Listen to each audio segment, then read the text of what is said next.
Konnichiwa, and welcome to the 444th podcast of the NC Rowan County Anime Group. My name is Robert Allen. I'm currently the president of the group. Recently I got done watching K-On! The movie, and it's a very good movie. I kind of enjoyed it, but there's one little drawback with it. If you hadn't seen the TV series or and tried to watch this movie, the movie doesn't make any sense, because this movie was definitely written for the fans of the TV series, and it would be difficult for the characters to be followed in this movie. So before you even try to watch K-On! The movie, I would suggest you watch the first season of K-On! That we have here at the Rowan Public Library. Also too, I have requested the Rowan Public Library to pick up season 2 of K-On! Also too, I've suggested them to pick up Poppy Hill, which is the Hayao Miyazaki film that's supposed to be coming out real soon on DVD, and part 1 of a certain scientific railgun. And I'm sure a lot of anime fans here in Rowan County will enjoy this.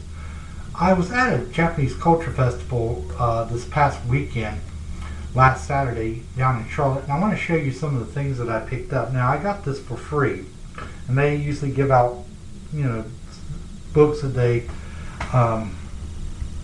that people have donated, and these are basically children's books right here for real young kids. You can tell that it is.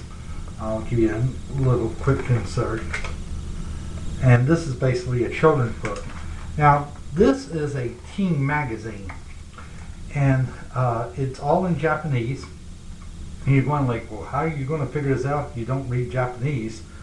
And believe me, I don't. But I have the ability sometimes to find an English word, and I can look it up on the internet and find out what's what.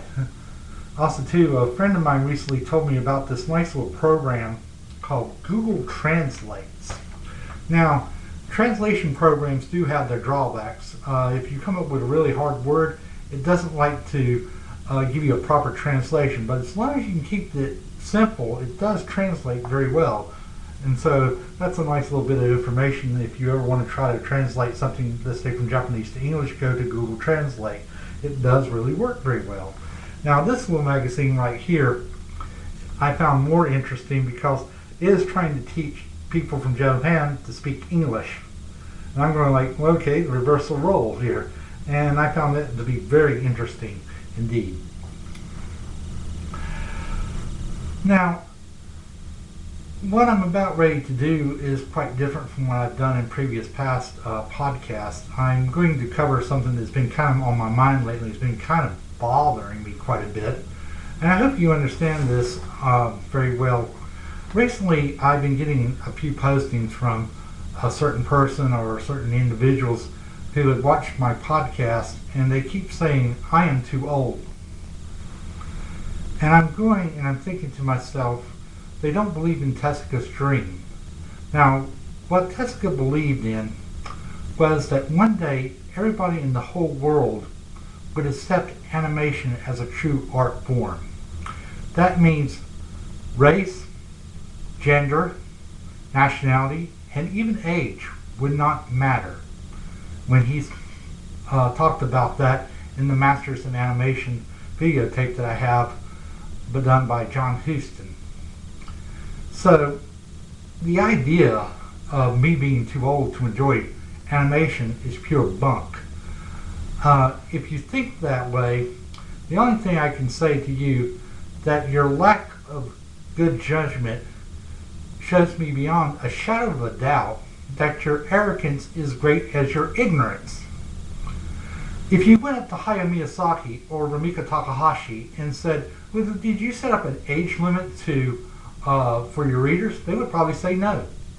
I have no doubt in my mind, because they want people to enjoy their work. They have a story to tell.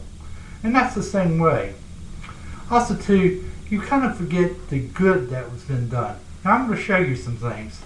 This is from the Rowan Public Library. This is Faulkner. This is Banner of the Stars 2. This is Junkers Come Here, which is an animated movie. This is Emma, a Victorian love story. This is Aquarian Age. This is Kaleidostar. This is Vampire Knight Season 1. This is the manga for Vampire Knight, which is a shoujo. A Binky Crazy for Dogs. Mala Shigali. Skip a Beat. Fruits Basket. And the X-Men, the Misfits. Now, these things all belong to the Rowan Public Library, but they have one common thread.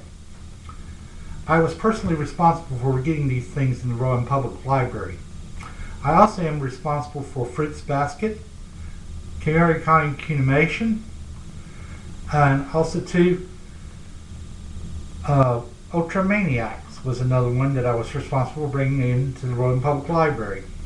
So, in a way, I affected a lot of lives just by suggesting what material goes into this public library.